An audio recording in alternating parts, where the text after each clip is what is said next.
they sing with the same quality if there is only one table full or maybe the whole room full.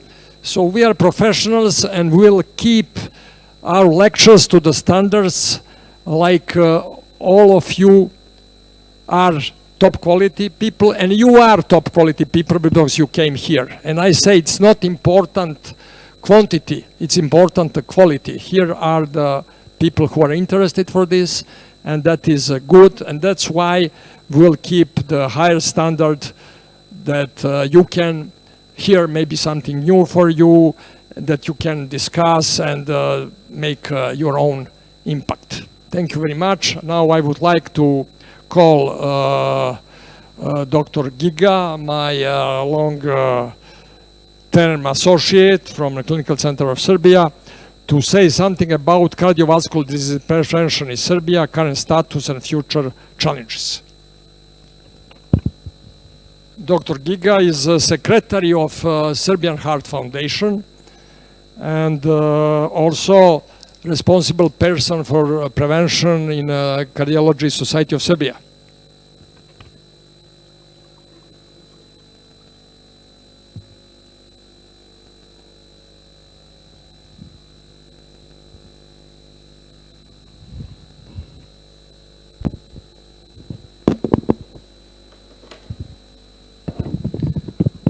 Thank you, Professor Ostić.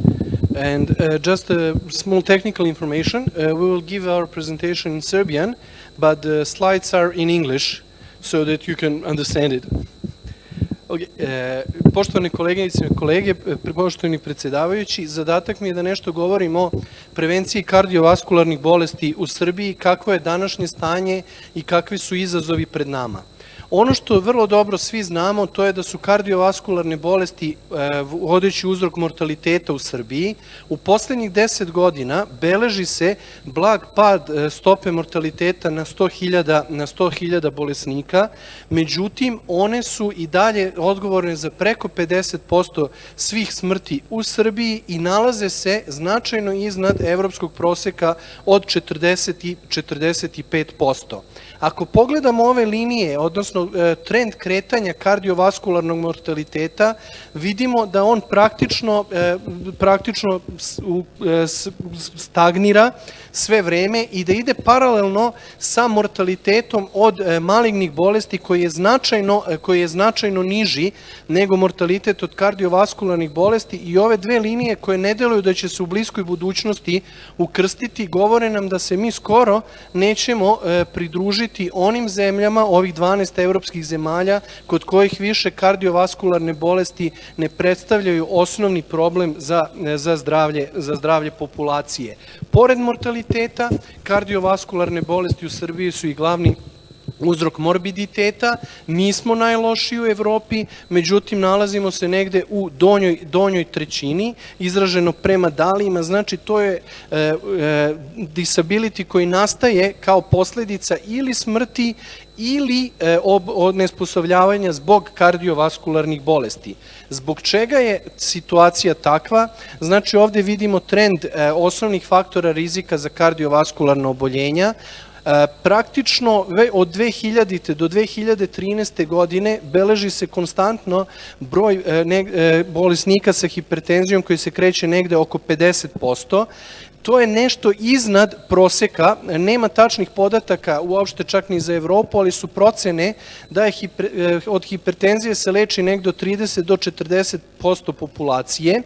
Onaj što je trend prisutan svuda u svetu, to je povećanje gojaznosti, koje naravno prati i ova dosta nedovoljna fizička aktivnost. Što se tiče pušenja od nekih 35%, tu smo iznad proseka Evropske unije, koji je negde oko 28%. Više nego svaki 10. osoba u Srbiji boluje od hiperholesterolemije, vrlo se nezdravo hranimo, svega 1/10 populacije 2 puta nedeljno jede ribu, a voće i povrće se koristi u ishrani, svakodnevno ga koristi u ishrani svega polovina našeg stanovništva.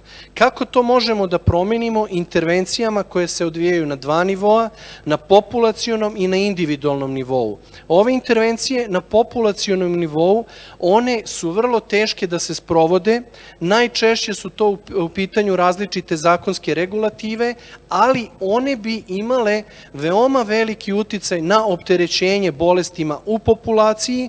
S druge strane, na individualnom nivou, znači one se zasnivaju na identifikaciji visokorizičnih bolesnika, oni su prijemčiviji za mere prevencije od opšte populacije, ali je ukupan efekat ovih mera na populacionom nivou izrazito mali.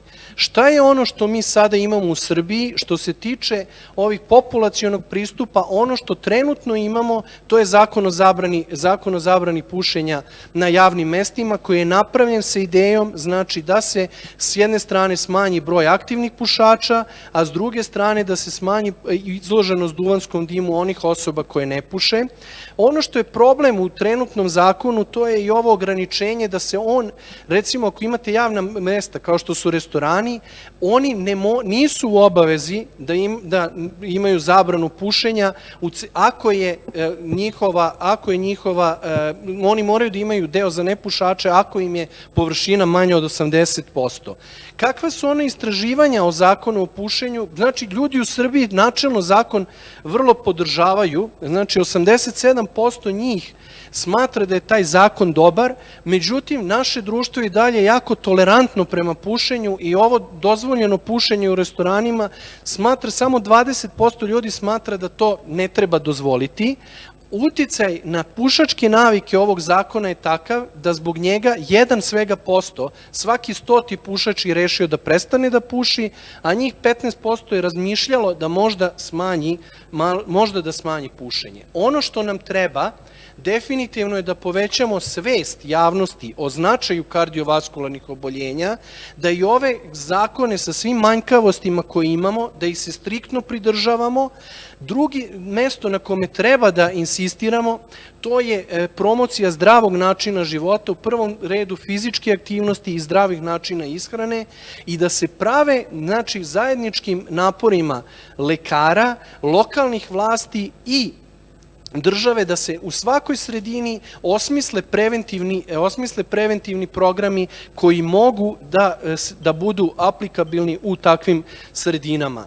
Što se tiče individualnog nivoa, znači opet cilj je da identifikujemo visoke rizične bolesnike i da im ponudimo efikasan tretman. U tome i pomoglo Udruženje kardiologa Srbije koje je prevodilo i distribuiralo ove skor sisteme, međutim ono što je problem, mi zaista ne znamo koliko se oni koriste u svakodnevnoj praksi. Druga stvar, ono što je dobro, da je i ministarstvo prepoznalo problem primarne prevencije i povećalo u periodu od 2005. do 2008. godine, napravljeno je 25 centara za preventivno delovanje, najviše u sklopu domova zdravlja, kako bi se povećao broj preventivnih pregleda, koji je zaista dobar i postoji ovaj trend porasta preventivnih pregleda i praktično u poslednjih 5 godina preko 80% ljudi je merilo šećer, merilo masnoće u krvi i merilo krvni pritisak.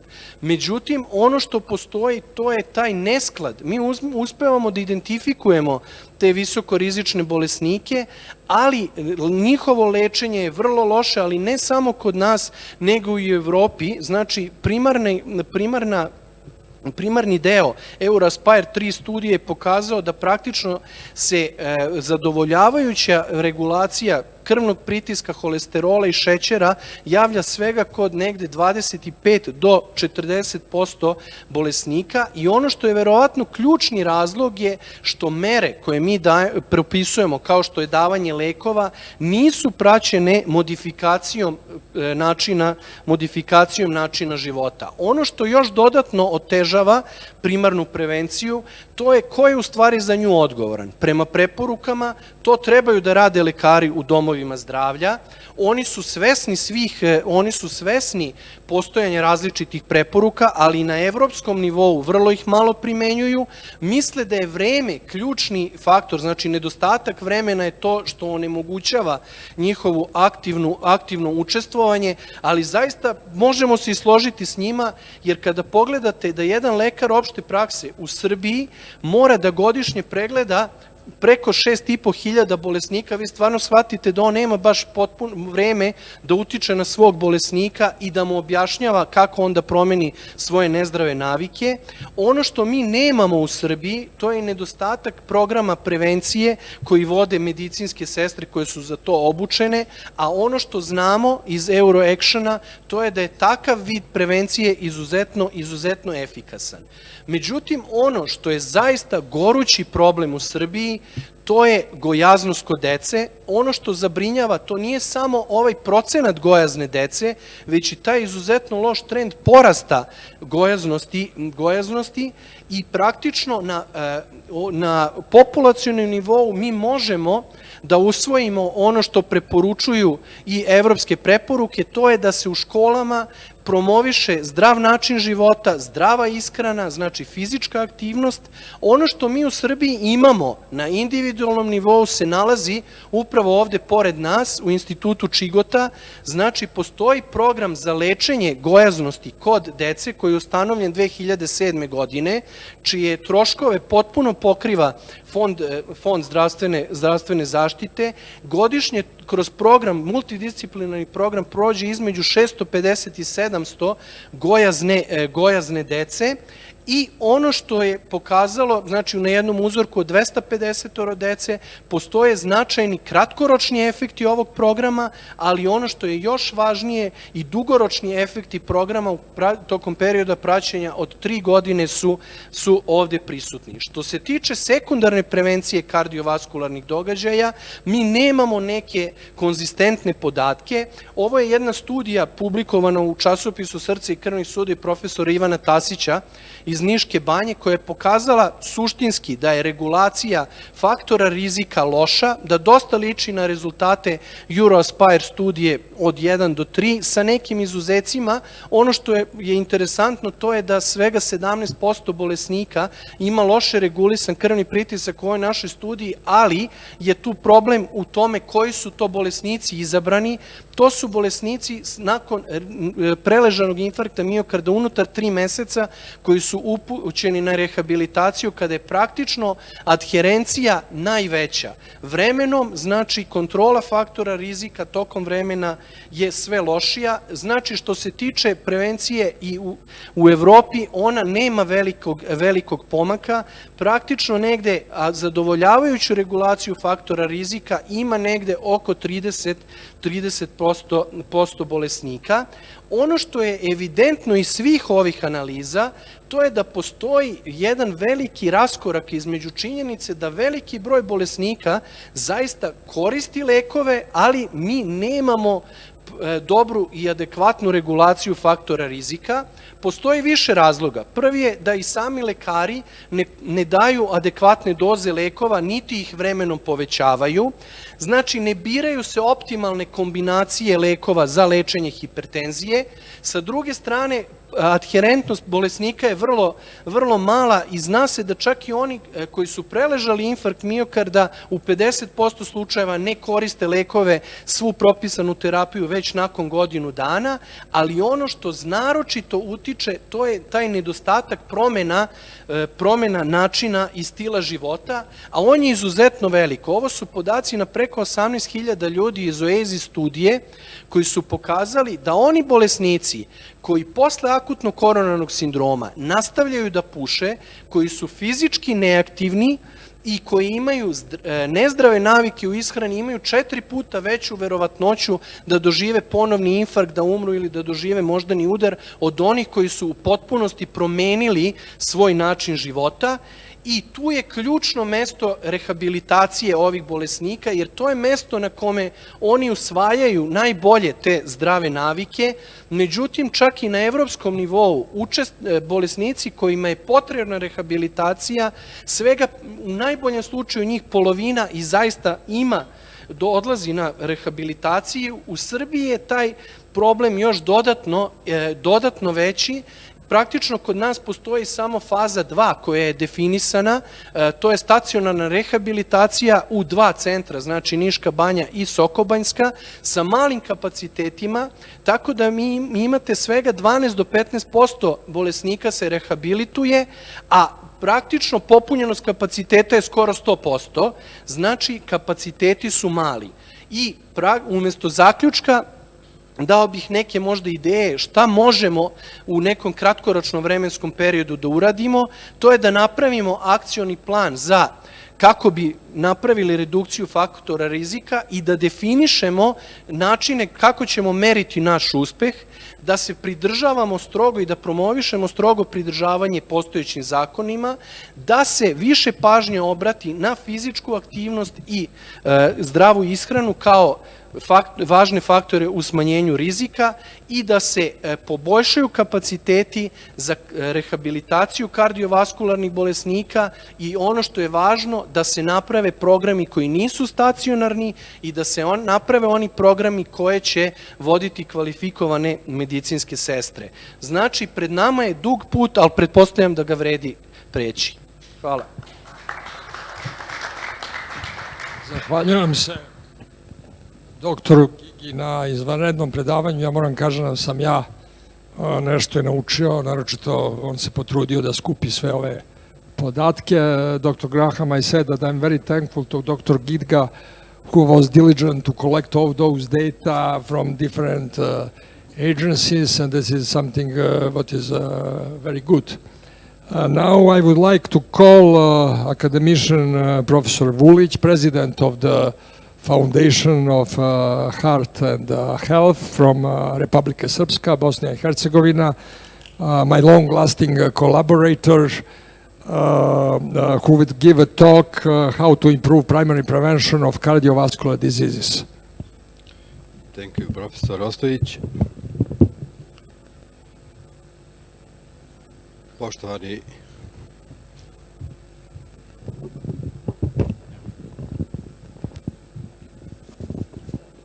Poštovani profesore Ostojić, dear Professor Graham, poštovani dr. Giga, poštovani koleginice i kolege, dozvolite da vas pozdravim u ime Fondacije Zdravlje i srce, koja je partnerska fondacija sa Fondom za zdravo srce Srbije i mi već dugo godina sarađujemo i organizujemo ove sesije na kongresima kardiologa Srbije i kongresima kardiologa Republike Srpske.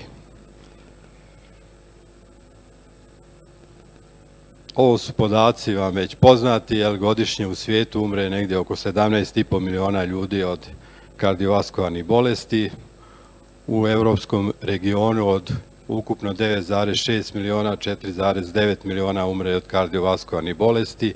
I ovo su ovi podaci što je dr. Giga vezano za umiranje u Evropi 2015. i kao što možete vidjeti, znači, dominiraju kardiovaskularne, ali mi uvijek tu sada u zadnje vrijeme govorimo o hroničnim nezaraznim, znači uključujući dijabetes, uključujući maligne bolesti i hroničnu opstruktivnu bolest pluća, onda taj procenat ide i do 78%, a to su pokazali naši podaci iz Republike Srpske, gdje od hroničnih nezaraznih bolesti 2015. je umrlo 78,3% stanovništva.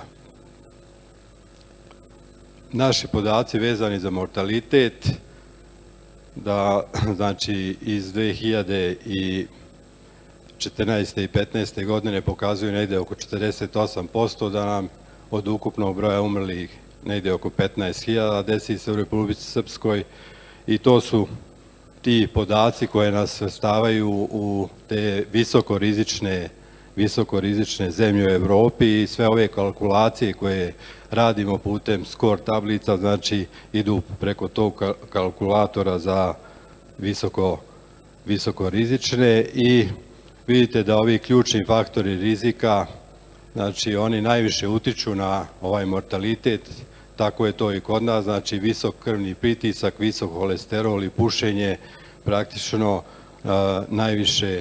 najviše života odnose, a kad gledamo pojedinačno ove faktore rizika, vidite da tu dominira hipertenzija koja odnosi od onih 17,5 miliona 9,4 miliona smrti. Kad gledamo prevalencu ovih ključnih faktora rizika vezano za dijabetes, vezano za povišen krvni pritisak, to su isto ti zadnji podaci iz Evrope. Tu isto možemo vidjeti, premda je teško vidjeti, da i Srbija i Bosna i Hercegovina po prevalenciji ovih faktora rizika su na visokim mjestima, a ovo je vezano za prevalencu gojaznosti, gdje evo možete vidjeti da Bosna i Hercegovina je negdje na sredini. Znači to još uvijek kod nas nije veliki problem, ali ovo što je dr. Giga spominjao, ove projekte vezano za djecu, da su oni bitni, da se što prije otkrivaju gojazna djeca i da se na vrijeme tretiraju, kako nam i gojaznost jednog dana ne bi bila veliki problem. Znači šta nas očekuje vezano za faktore rizika u ovom vijeku? Znači pored ovih ključnih faktora rizika o kojima stalno govorimo, jedan od faktora rizika o kome se u zadnje vrijeme dosta govori je psihosocijalni faktor i ponašanje, i na tome će sigurno biti dosta istraživanja tokom ovog vijeka, zatim hemostaza i tromboza, inflamatorni faktor i naravno ovaj genetski faktor koji će se, za koji je već dokazan utjecaj, ali koji će se i dalje istraživati. Kada govorimo o primarnoj prevenciji, onda mi tu govorimo praktično o individuama koji imaju prisutne već faktore rizika ili eventualno znake subkliničke ateroskleroze, i kod tih osoba mi provodimo mjere primarne prevencije, i na ovom slajdu možete vidjeti da ukoliko to radimo sa faktorima rizika, da u suštini u smanjenju mortaliteta od koronarne bolesti najviše možemo postići ako na vrijeme djelujemo na faktore rizika. Znači u Europi se počelo organizovano raditi na prevenciji od 1994. godine i do sada su objavljeni tih 6 zajedničkih europskih preporuka, ali uporedo su organizovane i studije za praćenje kako efekata sekundarne, tako i efekata primarne prevencije. U suštini se sve to na neki način, što se tiče sprovođenja mjere prevencije, svodilo na promjenu ponašanja, promjenu načina ishrane, prestanak pušenja, fizičku aktivnost, kontrolu krvnog pritiska, kontrolu masnoća, kontrolu dijabetesa, prevencija kod osoba sa metaboličkim sindromom i profilaktička upotreba lijekova. Mi smo uspjeli, kad kažem mi, znači Srbija i Bosna i Hercegovina, sa Bosnom i Hercegovinom Republika Srpska, da se uključi u Euroaspire studiju, Euroaspire 4 studiju, i u toj studiji, pored ovog što je dr.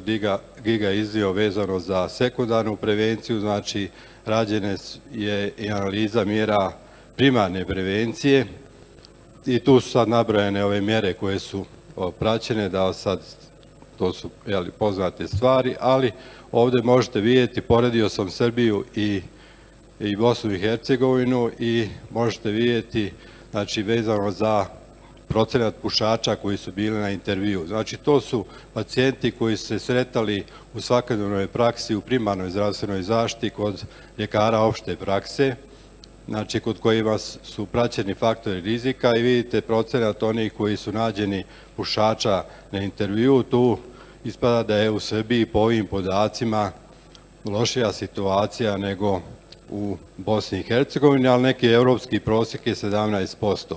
Što se tiče gojaznosti, evropski prosjek 44%, tu je Bosna i Hercegovina ovako na zadnjem mjestu, što je za pohvaliti.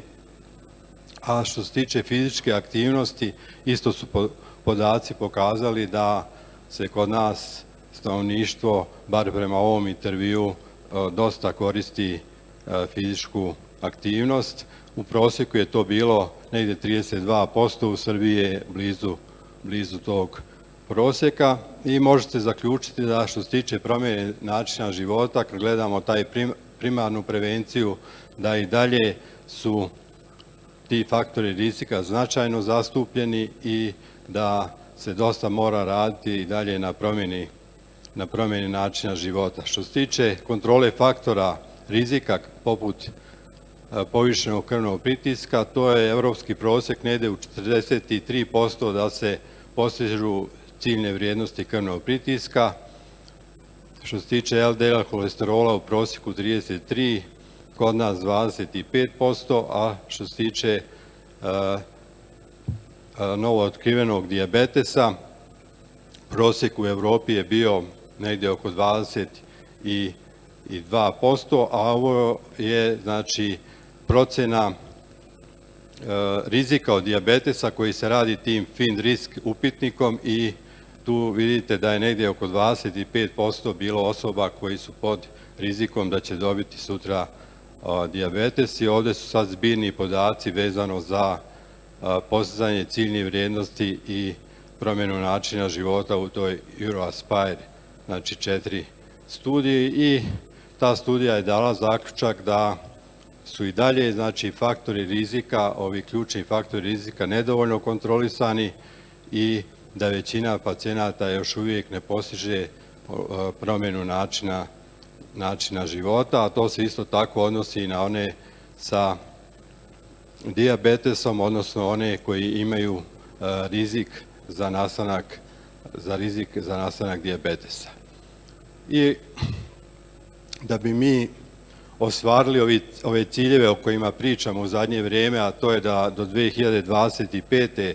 se smanje mortalitet i morbiditet za 25%, vidite da pre svega moramo držati pod kontrolom faktore rizika i Svjetska federacija srca je dala jednu formulu, pošto je vrijeme već prolazi i kratko je do 2025. šta bi mi to mogli da poboljšamo, a da bi postigli eventualno ove ciljeve, to je znači da poboljšamo kontrolu hipertenzije, sekundarnu prevenciju o kojoj stalno govorimo i vezano za kontrolu upotrebe duvana. I to je ta mapa puta koju je dala Svjetska federacija srce i u ovim mjerama prevencije su sadržane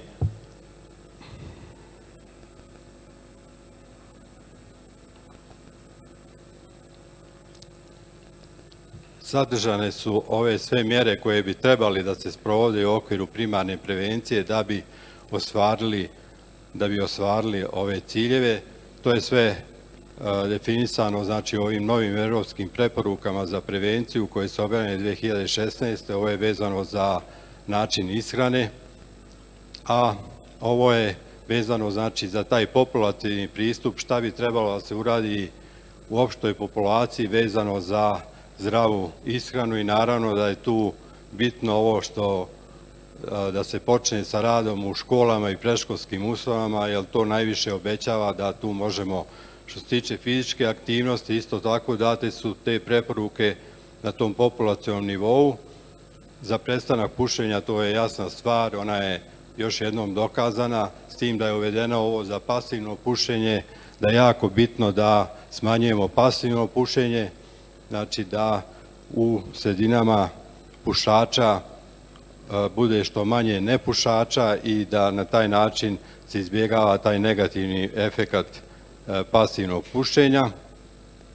I naravno, ovo što je dr. Giga rekao vezano za sve ove mjere koje su na državnom nivou, koje se trebaju uspostaviti da bi došlo do smanjenja pušenja u opštoj populaciji. Kad gledamo hipertenziju kao faktor rizika, to je ono nama, da kažemo, u praksi najpristupačnije, na čemu svi zajedno stalno radimo.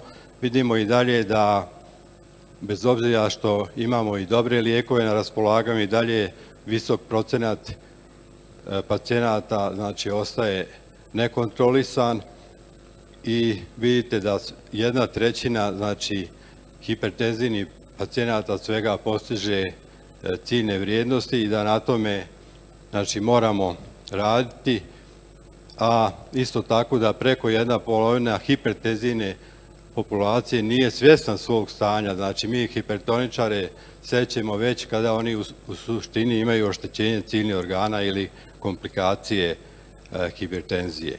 Naravno da to nije jednostavno kao što izgleda i zato što je uz hipertenziju uvijek prisutni su i drugi faktori rizika i mi ako samo liječimo krvni pritisak onda naravno nećemo ni postići ciljne vrijednosti, nego moramo znači i djelovati na ove druge pridružene faktore rizika. Ovo su ciljne vrijednosti sada koje su definisane u novim evropskim preporukama za hipertenziju 2013.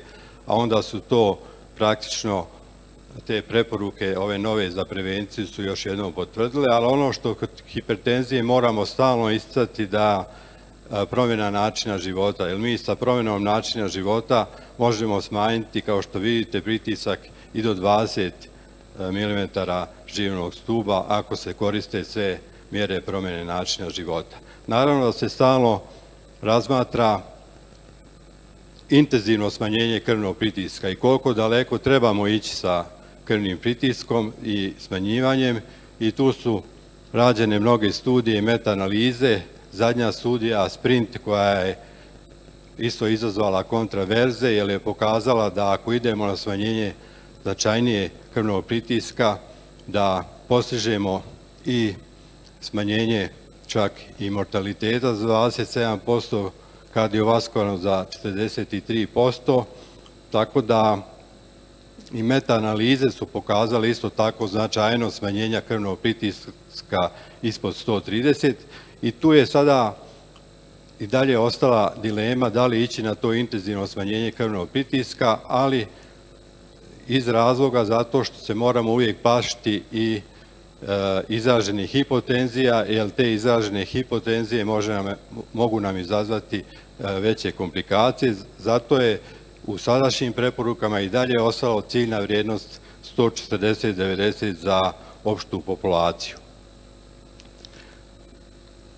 Značajno je da se kod mladih sa hipertenzijom, da se, znači ovo što sam već rekao, sprovode mjere promjene načina života i ovo je jedna anketa koja je rađena da se vidi koliko su mladi sa hipertenzijom upoznati vezano za promjenu načina života i tu je ipak, kao možete vidjeti iz ovih podataka, da ove ključne stvari koje su bitne, da su mladi sa hipertenzijom značajno upoznati. Vezano za postizanje ciljne vrijednosti LDL holesterola, to je kod osoba sa visokim rizikom, znači ostalo da idemo na 50% smanjenja, znači vrijednosti od 1,8 do 2,6 i tu naravno idemo prvo sa promjenom načina života, a tek ako s tim ne postižemo ove ciljne vrijednosti, onda znači uključujemo hipolipemike, statine, tako da što se tiče toga, znači nije došlo do nekih promjena u odnosu na ranije preporuke. Znači da bi poboljšali mjere primarne prevencije, mi moramo poboljšati znači kako naš svakodnevni rad, tretman faktora rizika, znači to je taj individualni oblik primarne prevencije, ali je tu posebno značajan taj populacioni pristup, znači sve one mjere koje se odnose za poboljšanje zdravog načina života, a na što može najviše da utiču znači mjere ukupne zajednice gdje mi zdravstveni profesionalci znači nismo u mogućnosti da tome maksimalno doprinesemo. Zbog toga je Svjetska zdravstvena organizacija i traži od sviju da se donose nacionalni planovi za kontrolu faktora rizika u okviru ovih ciljeva do 2025. godine i tu je, znate, ključno stavljeno vezano za pušenje, za prekomjerno konzumiranje alkohola, nezdravu ishranu i fizičku aktivnost, da to treba da se poboljša na nivou zajednice. Hvala na pažnji. Ja se zahvaljujem profesoru Vuliću. Zamolio bih tehniku da stavi moj kompjuter, pošto ja imam i ovaj glasanje, a dotle dok oni to stave, otvorena su ova dva izlaganja doktora Gige i profesora Vulovića za diskusiju i pitanja ako imate. Da li ima neko pitanje?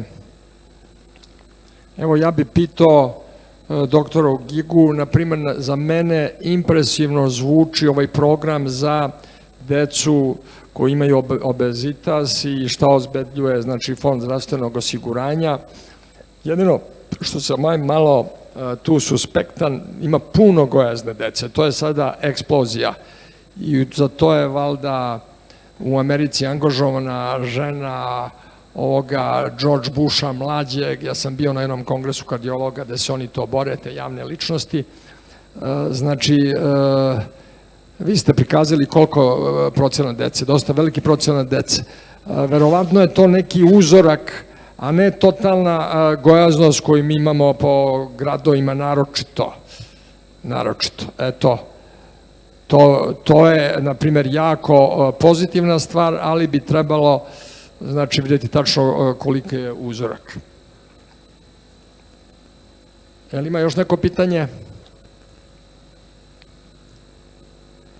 Nema? Dobro, onda ja da najaviš.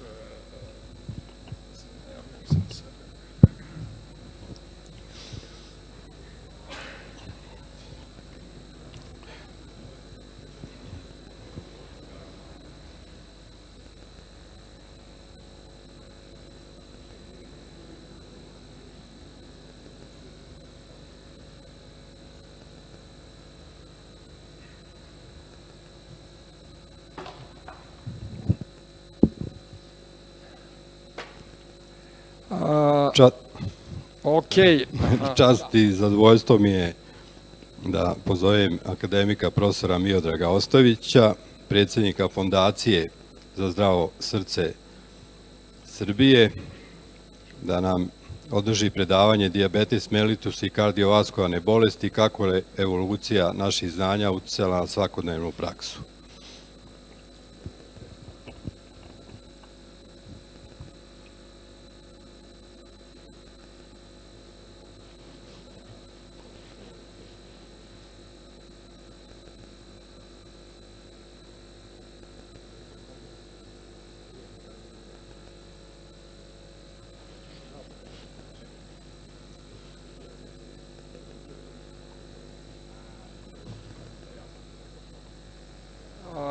Samo da otvorimo prezentaciju, jer smo zamenili kompjuter koji se ne prikazuje ovde na monitoru, da mogu da vide i predsjedavajuća.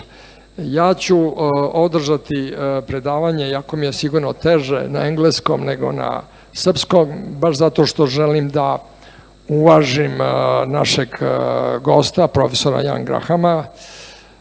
Velika je stvar da je Udruženje kardiologa Srbije dovede i predsjednika i sekretara Evropskog udruženja. Dear Professor Graham, just to honor you, even it is more difficult to me, but I will deliver a lecture in English because I believe that it is a big success of Cardiology Society of Serbia to bring here a president and a secretary of European Society of Cardiology, and we should be very thankful to you supporting our society.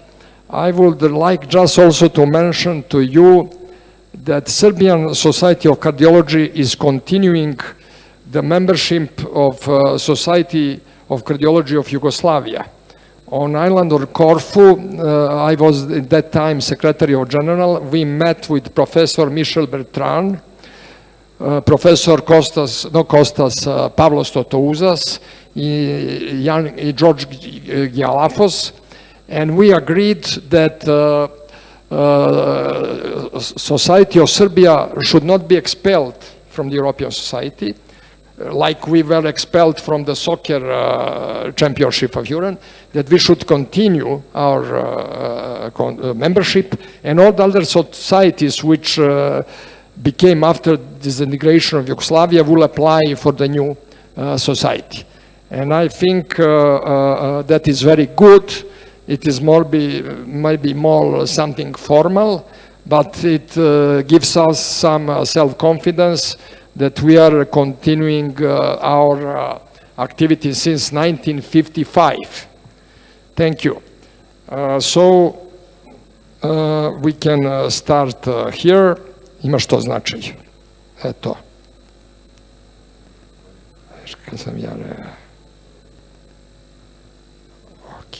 Ok.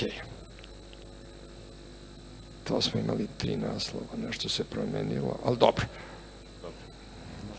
Ajde, može, ali to nije to isto, dobro. Ok.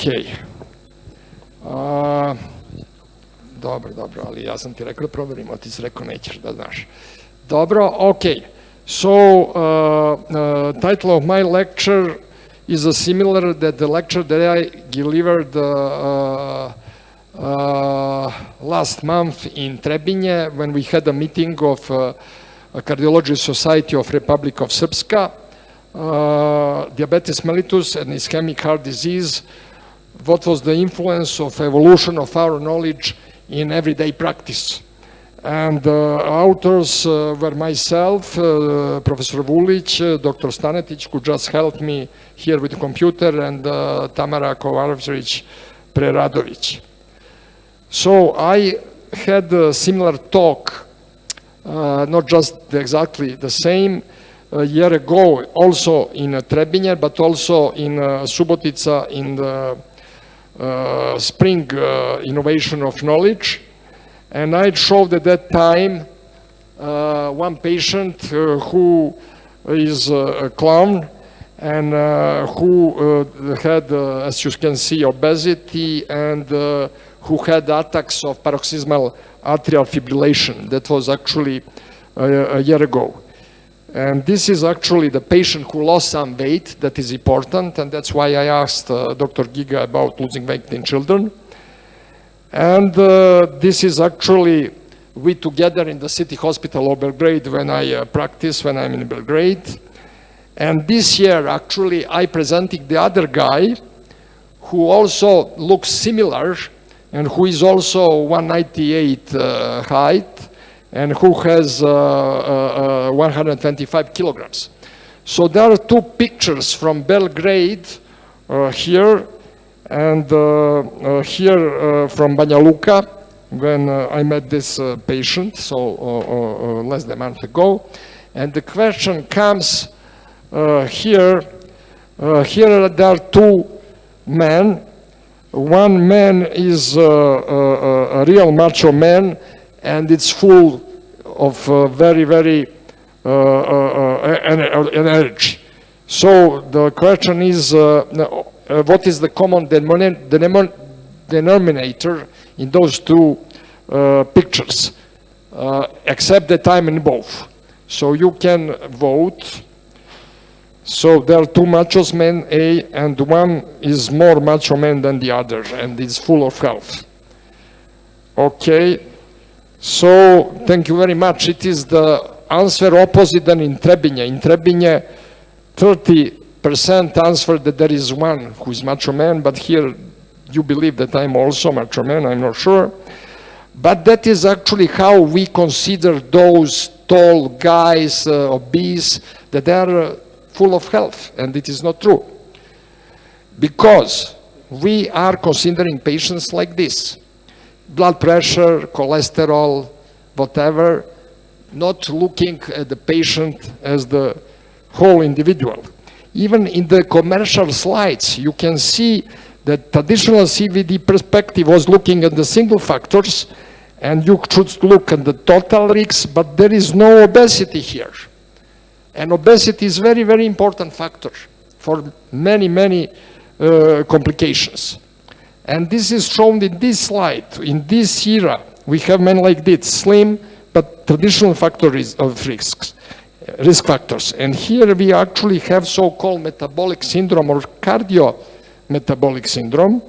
And those are elements of metabolic syndrome. So it's borderline glucose, borderline triglycerides, borderline blood pressure, but abdominal obesity is very well defined, and HDL cholesterol is a little bit decreased. I mentioned today that HDL in Mendelian studies, randomized studies, actually is not considered anymore as the risk factor if it is decreased, but still this is a diagnosis of metabolic syndrome.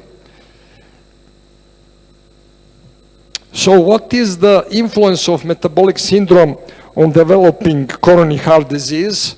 It multiplies by number 2, and for type 2 diabetes multiplies by the factor 4. And if you make cartoon of risk factors, you will find that diabetes is in between of the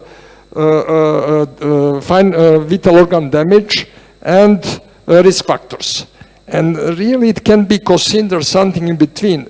In European guidelines, you don't take in the predicting risk somebody having diabetes, but in the United States, in their calculator, you take diabetes in predicting risk. But diabetes is really a tricky thing.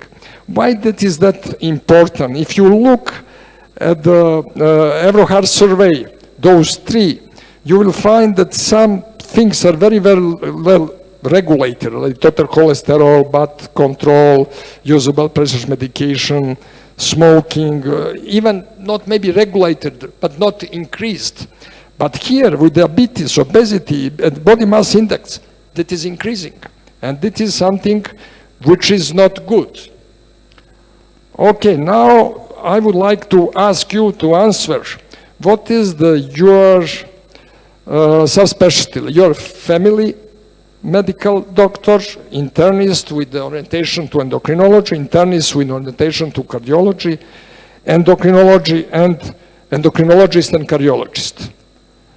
Just that we see who is present here. There are not too many people, but I'm just trying to irritate your hypothalamus that you don't sleep. Okay, the most are cardiologists, and that's good because this is the Congress of Cardiology. Okay, so we have a guy with body mass index 36.2, and he was presented first time in University Clinical Center of Republic of Srpska who discovered diabetes, and he was placed on this therapy, and you can see what was his glucose and what was his HbA1c. And now there is a question. When the diagnosis of diabetes mellitus is established, we already have micro and micro circulation damage. That is a question, and A is particularly macro circulation, B particularly micro circulation, A and B, those are complications are developing post-diagnosis, okay? So,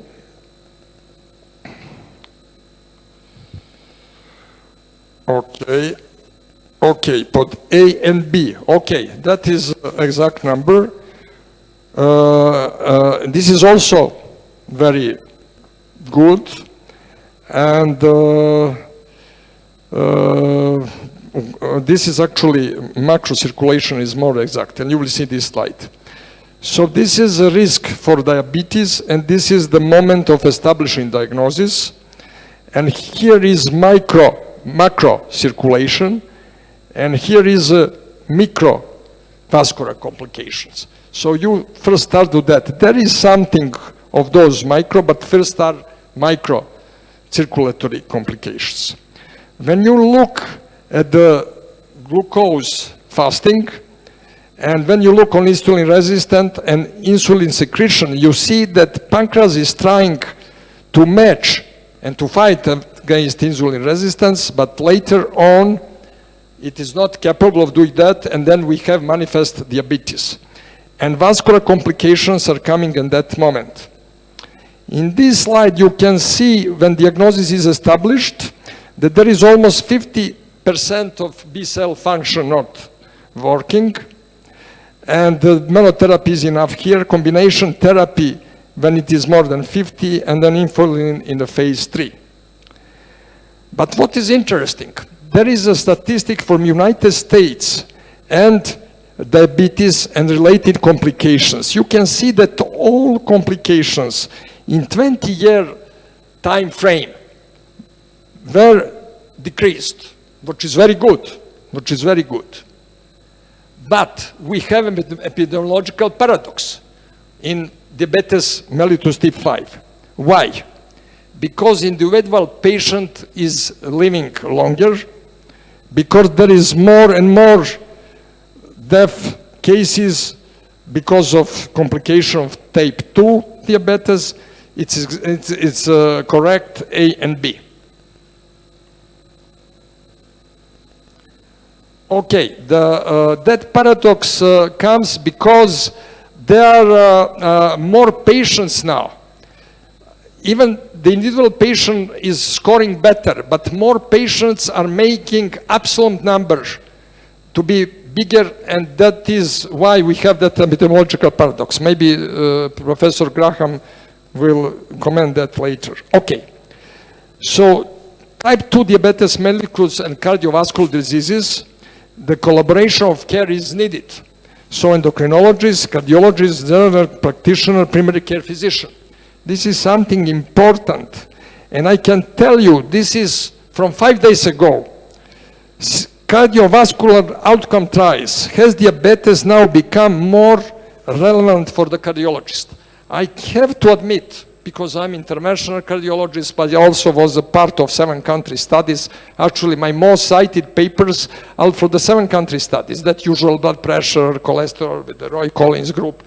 But because of that background, epidemiology, and I believe, even myself, that we should be more updated with what is happening with the diabetes and not that leave just to endocrinologists. And I had to do some work to get that certificate. And we go now with a case. So that case was put on insulin. That's also almost phase 3. And there is a question now. Insulin is a great discovery for which Nobel Prize was awarded, which prolongate life in patients with diabetes mellitus type 1, prolongs life with diabetes mellitus type 2. C, it's correct, 1 and 2.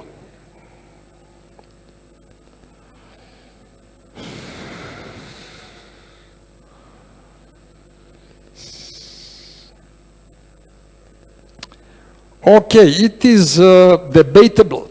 Many of you that answered only 10% in diabetes 2, maybe you're right. There are now Defonso and some other people believes that insulin is not prolonging life in diabetes 2.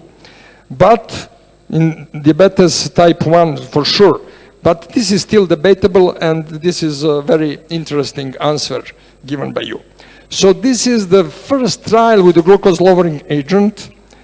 That boy was 14 at that time, got insulin in 1922, and actually he lived until age of 27.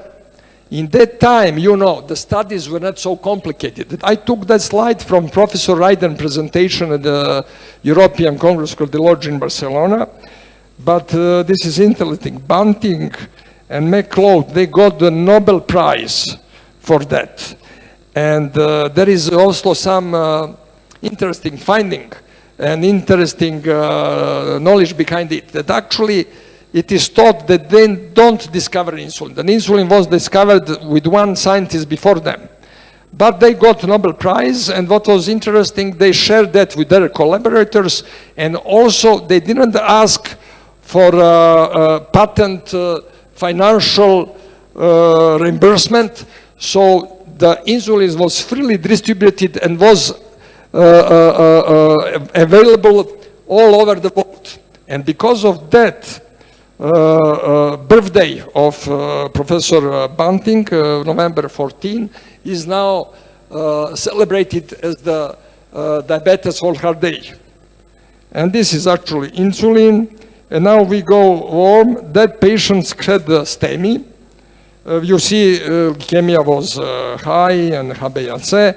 I was on call when they called me with this actually coronary angiography. We did POBA here, we implanted instead here, and he had also circ, and we did a circ. And so patient survived. This is his ECG, has just R larger than S, indicating true posterior myocardial infarction. So patient was hospitalized with those complications. And now there is a question that patients with diabetes mellitus are getting earlier cardiovascular complications than those who are not suffering diabetes. Exact, A, not exact, C, exact for majority of cardiovascular complications. Opa. Okay, so yes, this is correct answer. It is interesting, here is given that more peripheral vascular disease, this is actually the biggest hazard ratio. But for example, it's interesting that abdominal aortic aneurysm is less common in diabetics than non-diabetics. And this is here what is happening and how early they are developing unstable angina. I will not go over these slides. We also had Professor Tamara Kovačević measuring CFR in this patient, and was found that CFR, coronary flow reserve, was decreased in that time, but just recently, maybe 5 days ago, that CFR was actually above 2. So it's showing dynamic change of microcirculation. So we'll not go. Okay, now that patient on that date, February 2000, he had edema pulmonum and atrial fibrillation paroxysmalis. He's again obese, his high BAC is high, CHADAS was score 4, and so we put him on that therapy. So was included also anticoagulant, metformin, and insulin, and that was good. Again, he developed in February 2010 edema pulmonum, hypertensive crisis, and then he was given by Professor Kovačević Victoza, liraglutide, a new drug, and that was actually his now new therapy for diabetes. From antidiabetics was as listed here, metformin and those two, insulin and liraglutide. Okay, to which group liraglutide belongs? To insulin, big guanidines, DPP-4 inhibitors, SGLT2 inhibitors, GLP-1 agonist. Okay. Oh, 100% answer correct. It is excellent. And this is now how those different drugs are acting. I don't want to take your action, but I will just say, attention, that there is, except GLP antagonist, there is the interesting group which is called SGLT2 inhibitor, sodium glucose likes transporter 2 inhibitor, and this is actually Jardiance, which we have in Serbia, empagliflozin. And the empagliflozin is working here, and I'm showing like other drugs that we are familiar, the action where they are working in kidney. And this is important that we're trying the enemy. Kidney was the enemy, now to have a kidney as a friend in treating diabetic patients. So in 2017, September, we had excellent his HbA1c. And here is how those drugs are working. We'll have a symposium after this where Professor Academician Lalic will explain. But this is not just that it acts only on pancreas. It acts on all organs, on heart, cardioprotection, cardiac function, can increase beta cells of pancreas. This is also very interesting, beta cell proliferation. So and that's why we cardiologists should be now familiar with this. And this is a time course of discovery of new drugs. And you can see this was something in 2008 and all other. The last were SLGD inhibitors. And now are those studies with more than 150,000 people which are included in those studies with different class of drugs. And you have those which are encircled by red that showed actual improvement of the patients. And better improvement than, for example, insulin alone. So we have a sustained leader, EMPRA-REG and CANVAS study those were endpoints. And we have that HbA1c was decreased just a little, here at 0.2, EMPRA-REG. And result in total mortality decrease was 38%. But this was a secondary prevention. Argue is that possible anymore, but we will see. So lesson learned is that HbA can be between 7 and 7.8. And here are some leader primary outcome subgroup analysis. I don't want to go into that.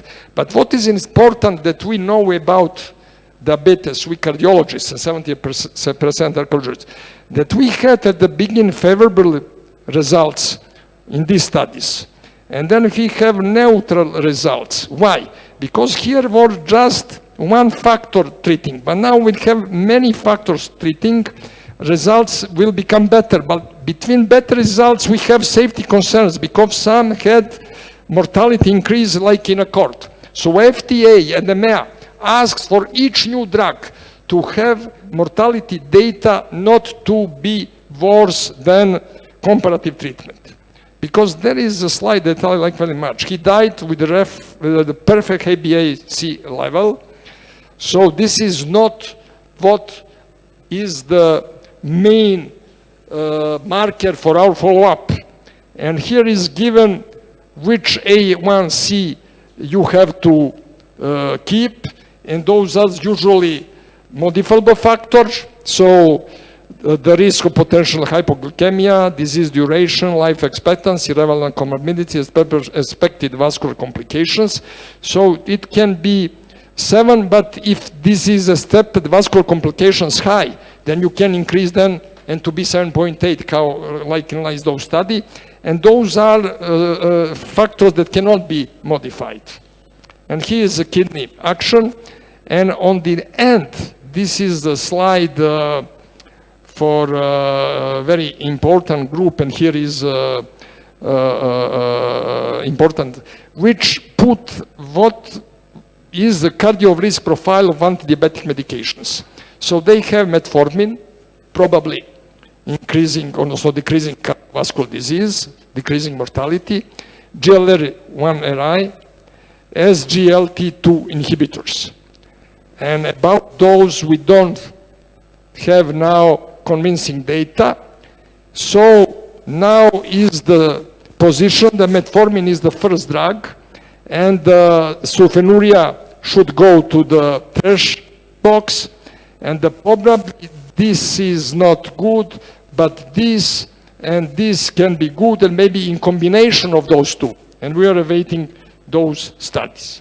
So this is actually my presentation, which is prepared just to alert cardiologists that we cannot live like we used before. You have, or he or she has diabetes, go to endocrinologist, they will regulate your blood sugar. That we have to be incorporated more, also with the internal medicine people and the general practitioner or family doctors. Thank you very much.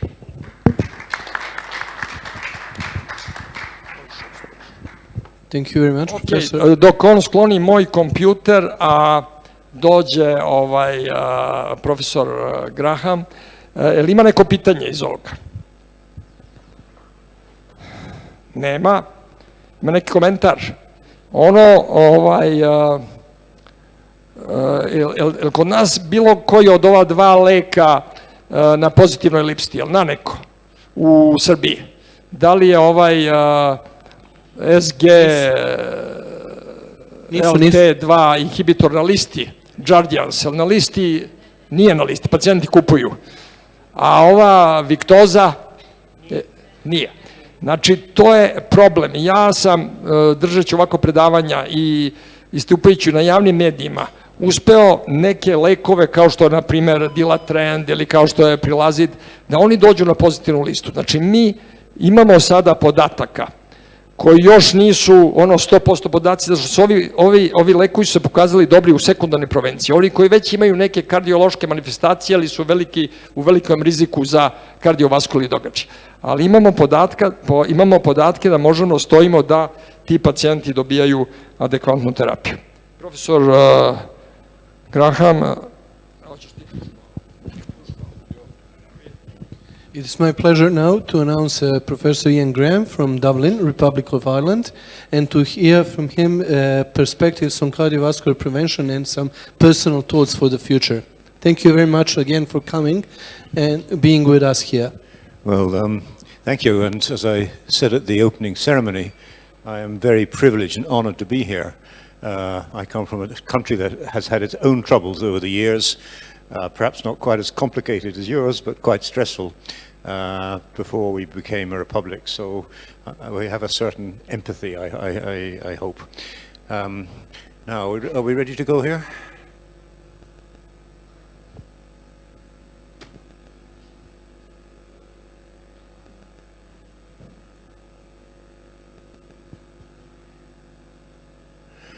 Just while we're getting it going, oh, there we go, fine. Well, you're a very special audience, and to be honest, I prefer talking to small audiences. There's nothing worse than talking to 5,000 people with a television camera and you can't see them. Okay, a bit closer, thank you. So I also am aware it is late and I'm standing between you and your dinner, and I'm also aware at the same time that I always speak too fast. So we'll try and compromise and not go through too much stuff. So I want to just look at some slightly different aspects of the prevention and the lipid guidelines, see if they're beginning to look inappropriate with some newer information, and I just want to make mention of the SURF audit. So my overall questions that I'm trying to learn here are how relevant are these guidelines to Serbia, and several people have already indicated that they will be joining the SURF audit, and I'll talk about that at the end of my presentation. Here are my declarations. I've had speakers from Merck, Pfizer and Menarini, but I only talk about guidelines, I don't talk about products. And I've been to 2 advisory panels with Amgen to make sure I'm kind of up to date on their PCSK9. We have a challenge with the prevention guidelines in that there are also specialist guidelines, and the deal that we try and broker, if you like, is that the specialist guidelines will be compatible with the joint guidelines and vice versa. And this was particularly important for the prevention in the lipid guidelines. If we had different categories of risk and different goals and targets, there would be chaos. And that was quite challenging, and I knew it would be, because certain people were exceptionally conservative, but we got there in the end. We actually argued about a comma for nearly a week, and then we argued about the word or for another week, so it was quite challenging. So that's the prevention guidelines. They were co-chaired by Massimo Piepoli and Arne Huss. I did a bit on risk, and they are a partnership between the major players in prevention. So here we're a bit different from the Americans in that it's the cardiology, prevention, hypertension, behavioral medicine, heart network, diabetes, stroke, atherosclerosis society, and the International Federation of Sports Medicine. They're all contributors to the joint guidelines. And then the dyslipidemia guidelines also came out last year, and I was privileged to co-chair this with Alberico Catapano of the European Atherosclerosis Society. That's the contents, but that's just a list of chapters. You can download that, you don't want it. This is the so-called cycle, so the evidence base informs the guidelines. When you do that, you feel good, and then a year later you realize nothing's changed, so you have to have an implementation strategy, and that's another talk. I'll come back to that a little bit, and then you need to measure what you're doing with the registries and with the 2 main audits. The well-known Eurospire and the more recent SURF audit. Well, Joop Perk chaired one of the earlier guidelines. His wife's a teacher, and she told us to go back to Plato. So they're structured under what, who, how, and where. So if we just pick out some of the key messages or some of the new bits between 2012 and 2016, there is more emphasis on population prevention.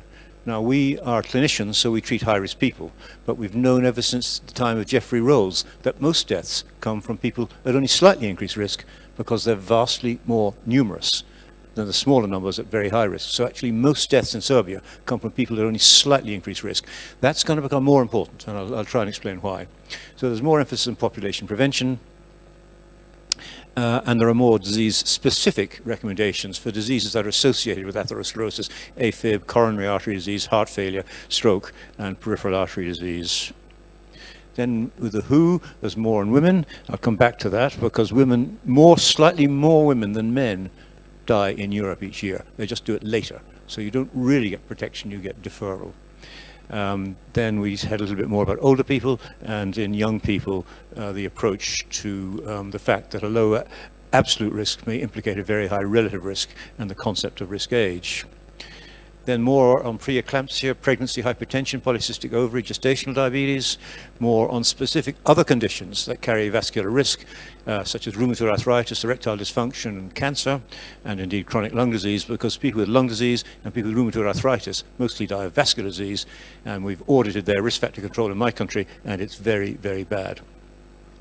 And of course, our risk estimation systems may not be appropriate for ethnic minorities. Then we still recommend a systematic approach to cardiovascular risk assessment, and the total risk approach to allow flexibility. I'll come back to that, repeat it regularly, and then there is more in the guidelines on monitoring, including audit, performance standards, outcome measures, and so forth. With regard to the how, there's more promotion of physical activity. There's more on cardiac rehabilitation programs in specific settings. The targets and goals for risk factors were redefined. And there's more on home-based interventions. Home-based nursing home and telemonitoring receive more attention. With regard to risk estimation, well, risk is usually the result of multiple risk factors. Therefore, some kind of risk estimation system is suggested. We redefined low and high-risk countries. Of course, we need qualifying statements because the risk charts are very simple. And we've already mentioned young people and risk in women. And this is illustrated in the guidelines, and I'm sorry we don't have I didn't set up the voting thing. For 60-year-old people, cholesterol 7765, who gets the statin? And sadly, we don't know, because our randomized controlled trials are single-factor trials. There hasn't been a trial of total risk since Mr. Fit, which was done when mortality was dropping and the risk factor modifications were generally not very satisfactory. So our problem is that the first person is a woman of 60 with a cholesterol of 7 but no other risk factors, and her 10-year risk of death is merely 2%, whereas the bottom person is a man of 60 with a cholesterol of only 5 but uncontrolled hypertension and he's smoking. So he's got 3 things overwhelming. One, his risk is 10 times higher. So I don't know who should get the statin, but if you don't estimate total risk, you're more likely, I suppose, to make errors in management. Let's skip that. So that's the score chart. That's for high-risk countries, and Serbia will be categorized as a high-risk country. It's just age and blood pressure vertically, cholesterol horizontally, smoker, non-smoker, men and women. Where is metabolic syndrome? Big failing in the chart, as was very implicit in the last thing, although that's dealt with more specifically. Whereas diabetes, well, we can make diabetes charts, but within the score data set, it's mostly self-reported diabetes. It's full of mistakes. Well, there's quite a lot of variability in the quality of the data. But anyway, in a way, you don't need them because, as we'll see, all diabetics with other risk factors or end organ are at very high risk, and nearly all diabetics are at high risk. So you don't necessarily, WHO likes diabetic charts, but they don't really alter your management. The thing about body mass index was made by the previous speaker, and it's very powerful in score, but where is it in the chart? It's in the electronic version, heart score. But in fact, its effect is almost entirely indirect. It's very strong. BMI from 20 to 30 doubles risk, but it's nearly all mediated through increasing cholesterol, lowering HDL, and increasing blood pressure. So if you have those in the equation, you don't gain much. But if you don't have lipids and blood pressure, you can make quite a good risk chart with age, gender, smoking, and body mass index on its own. That's the low risk chart. And we had to redefine. We've gone from from originally 5 to 21 low risk countries. High risk countries includes, well, they're all listed there, and they include Serbia. And then there are a group of countries where score substantially underestimates risk. mostly CAS countries. Well, what about the future of risk estimation? Firstly, regional charts are not, the high and low risk charts or regional European charts are not good enough because there are 10-fold differences in mortality in the different WHO regions. So the existing WHO regional charts are not fit for purpose. And we've been working with WHO and the Cambridge Emerging Risk Factor Collaboration to look at the possibility we can recalibrate for every country in Europe. In fact, we've done it, every country in Europe. In fact, we've done it for every country in the world, but it's still being tested. But everybody would like total event charts, and we're still working on recalibrating total events, which is much more complicated than people realize. And WHO have a strong political need for them, but the science doesn't really support them. We're increasing the functionality of SCORE, and I mentioned this yesterday. I'm sorry not to have time to do it with you this evening, but it's very interesting what's happening with the Mendelian randomization studies. What we've learned from Mendelian randomization is that a tiny increase in cholesterol or a tiny increase in blood pressure can have a huge impact on risk over life, over 50 years. And I think that's going to alter our approach to risk estimation. We really need to be able to start in childhood, and we're going to be able to do so, because small increases in blood pressure, 2-3 millimeters, or LDL cholesterol, starting in early childhood and over the rest of life, have a much bigger impact on risk than a more impressive cholesterol developing in middle age. So high mortality automatically means a high total event. Non-fatal events, however, are much more difficult than people appreciate. They are dependent on how you ascertain them, the definition, new diagnostic techniques, the background case fatality, age, gender, and the multiplier from mortality to total events can be anything from 2 to 3 in a high-risk old cohort like FinRisk to something nearly 30 in a very low-risk population of women in Denmark. So this is not an easy subject. And we've been working for 3 years on this, and I can assure that making really good country-specific total event charts is extremely challenging. You can do it for some European countries, but for others it's really, really difficult. So, but we do, however, have country-specific mortality charts. This is just for interest. This is China and one for Korea, and you can see they're quite close together, but they're totally different. We have one for Serbia, and I'm sorry it degraded when I was converting the PDF into a PowerPoint, but it is quite close. It's a little bit above the high-risk chart. Never mind that, that's obvious. But some people, of course, I said risk estimation is very difficult. It's not difficult for everybody. Here's a non-cardiologist, and the doctor's saying to this lady, I'm not going to read it all out, but more or less, your husband's got a very severe stress disorder, and if you don't do the following, he'll die. Be pleasant at all times, no nagging, no chores, a very nice lunch, nice breakfast, no cooking, sex several times a week, and he'll regain his health completely. And then the poor shivery patient says, what did the doctor say? You're going to die. So she knows all about risk estimation. I notice that now everybody can make a screenshot that we see more and more slides that you can't read, and especially when it's a table like this that was made by a committee where everybody wants to modify every statement. So this is the English translation of that stupid slide.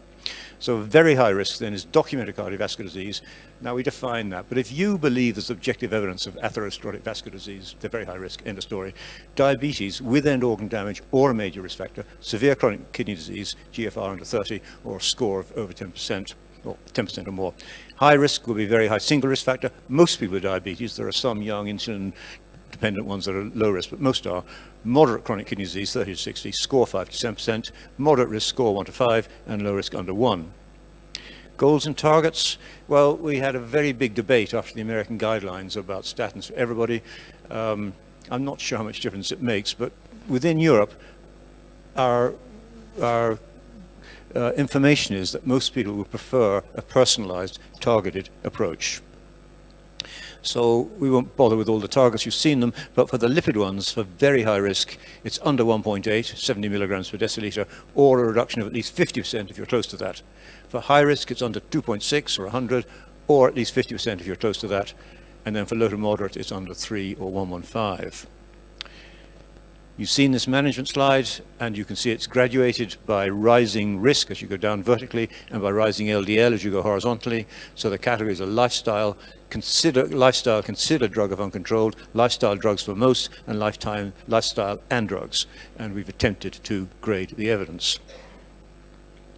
Well, what should we learn? This is just, we talked about the PURE study yesterday. I'm not going to do that tonight in the interest of time, but at the ESC in Barcelona, for the first time, some of the latest trial stuff is being presented in ESC instead of AHA.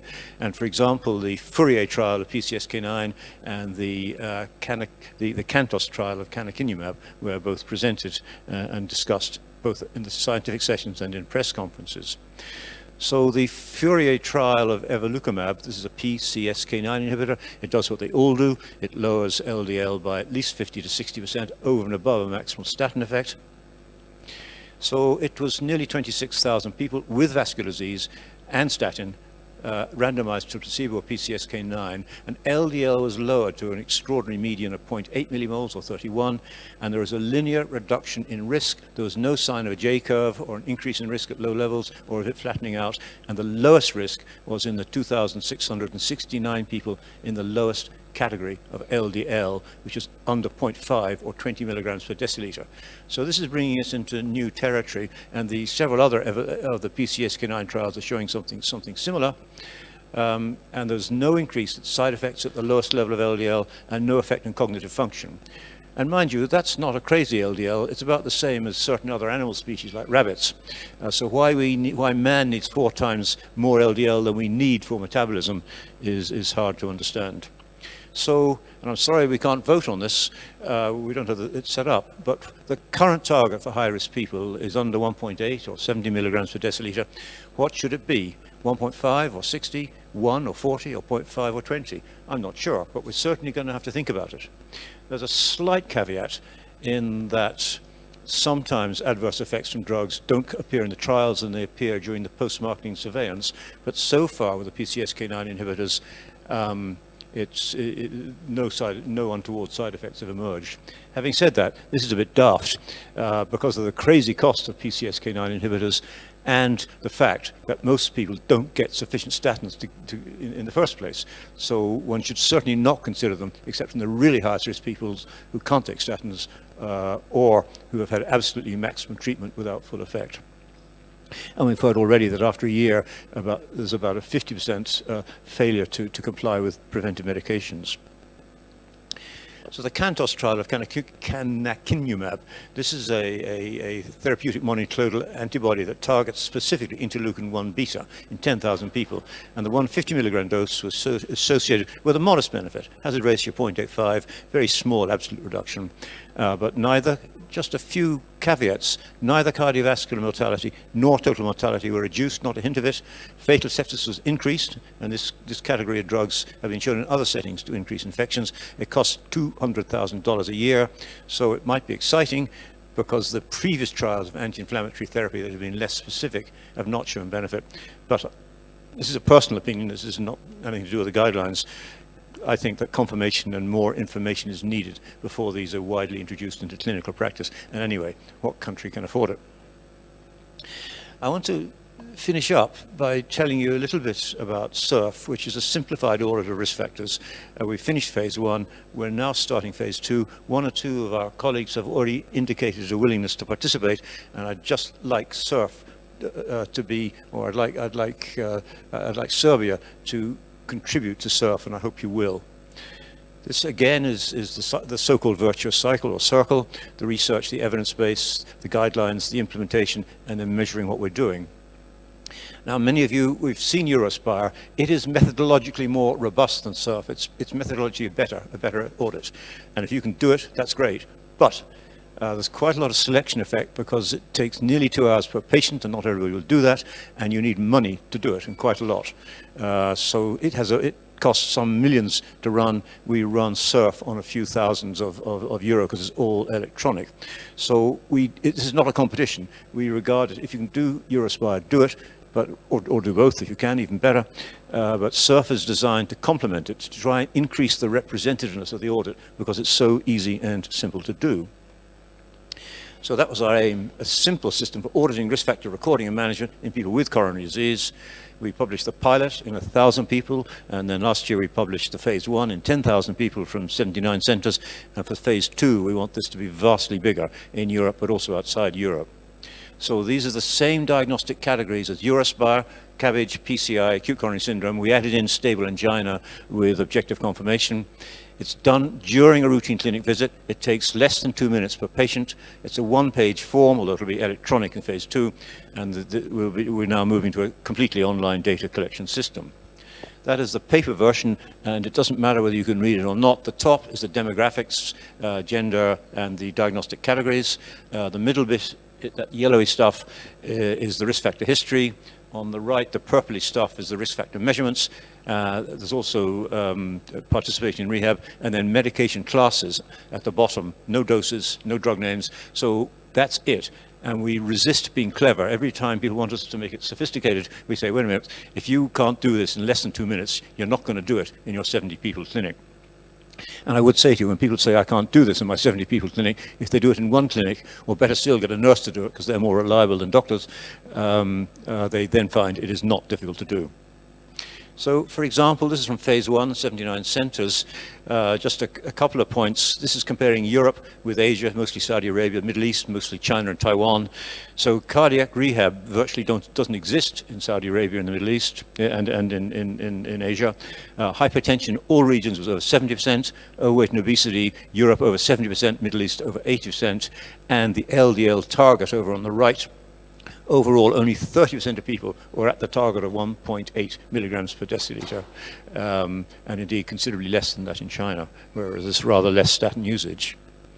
So if you're going to do this kind of thing, you have to perceive added value, because we don't have money to pay, we don't even pay ourselves, so you become, if you want to, and would like to, part of an international collaboration. Also, in many of our countries, audit is needed, is required for training purposes and for accreditation, so you get a ready-made audit. The national coordinators for each country are authors on the international publications, and we strongly encourage individual centers to publish their own results, and we give you back your results, also with comparative data for your region or for the whole of Europe if you want it. And so we guarantee to give you back the data. So phase 1 has been published. 2 minutes per patient.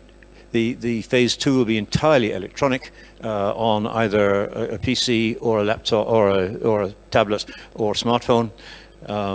It's an international project, and if you want to contact Minzawa, our PI, or myself as project leader, you are very welcome to do so. So if we draw to our conclusions, and I hope your blood sugars at this stage aren't too low, the 2016 Joint Prevention Guidelines and the ESC-EAS lipid guidelines share the same definitions of risk, the same risk factor goals, the same risk factor targets. Well, it'll be over dinner, I'm sure, but I'd like to know if the guidelines are perceived as relevant to Serbia. We do not ask people to take the guidelines just for what they are, and if people want to write their own guidelines based on them, or write explanatory documents to say how they suit your culture and evidence, that's absolutely fine. Risk estimation needs country-specific charts and more interactivity. Genetic-based risk estimation may increase precision, and I think we're entering the era of starting to think of intervention in much earlier childhood.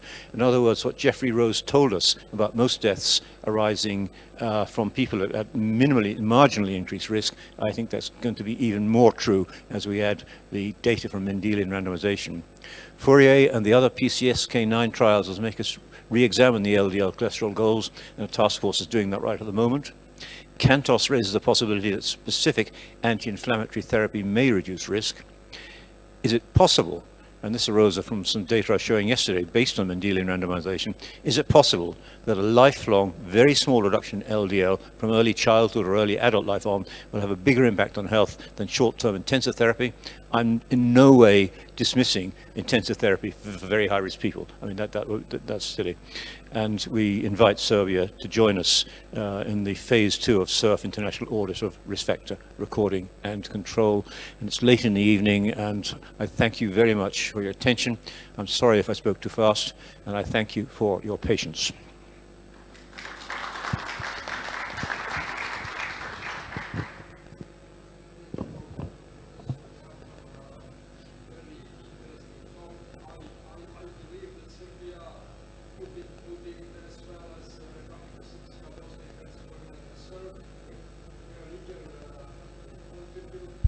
Very thankful to you. So surf, it's okay, huh? Okay. Just we me ask you maybe that you give some final words. About 2.5 years ago, the Americans issued the new prevention guidelines where they abandoned the target LDL value. And Europeans kept that target European value. Even some Americans like Scott Grundy, Christy Ballantyne published in European European Heart Journal that they believe that Americans didn't wrote good guidelines. Do you think that now that debate is over? No, I don't. I think some of the criticism of the American guidelines are rather harsh, and they're actually not lipid guidelines, they're statin guidelines, and they were absolutely constrained. They were told to look only at randomized controlled trials, not even at meta-analyses. So they couldn't even use the regression line in the meta-analyses. So they were really quite constrained in what they did. And it was a very awkward, slow process. And I think there's a realization about that. I'm not sure, though. So you might say they're altering the whole process. We're altering the individual. I'm not sure it'll make that much difference at the end of the day. And I wouldn't really, if somebody in one country in Europe says, we really want to give every high-risk person a statin, I wouldn't argue about that. I really wouldn't, because I think it'll work. However, most of us are more comfortable, I think, in a targeted approach. We're clinicians treating real people. We're supposed to be getting interested in precision medicine, and I think most of us are still more comfortable with a targeted approach. A very short notice because the people is now a little bit confused. Pure study and nutrition.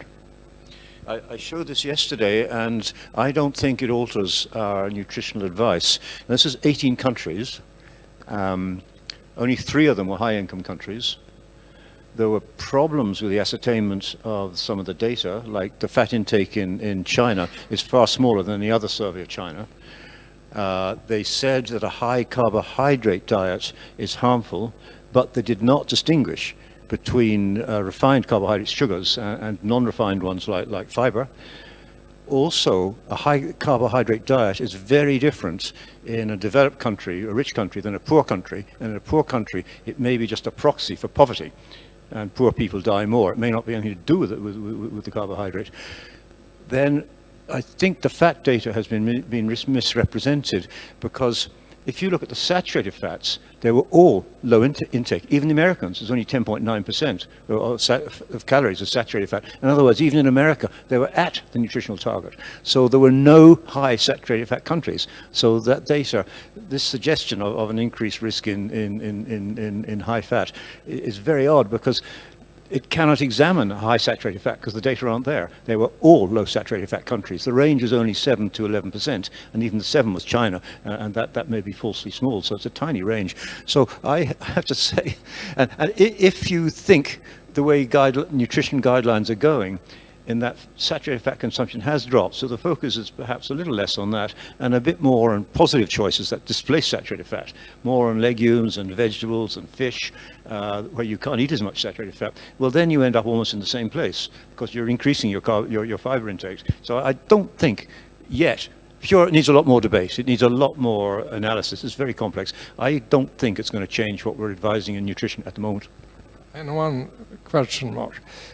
Eugenio Picano last year in Pisa in a symposium ischemic heart disease reconciling evidence with the guidelines showed the slide that air pollution is more harmful coronary atherosclerosis or coronary artery disease than, let's say, cholesterol. He showed that, and he said it's better to find a good mayor and to keep air healthy and clear than to find a good cardiologist. What do you think about air pollution? Well, this is, that was kind of slightly publicity seeking, but this is the same point that Jeffrey Rose taught us, that a very small exposure to the whole population will have a bigger impact on health than extreme hyperlipidemia in very small people. So I don't think there's a great argument there, but I think to say that it's more important than having an overall preventive strategy is a bit silly. Okay, thank you very much. Ima neko pitanje iz auditorijuma? Znači, Professor Graham has answered all questions. Mene ste pitali, Vulića ste pitali, pitali smo Gigu. So I can conclude this session. Thank you very much and we'll be ready for the next session. Ako ima da kažete što? A odmah ide sesija, okej.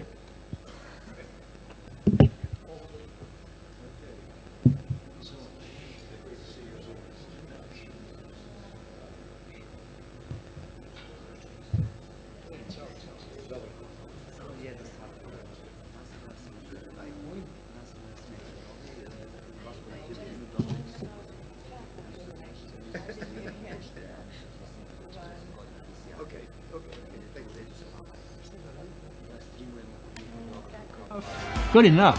Good enough? Is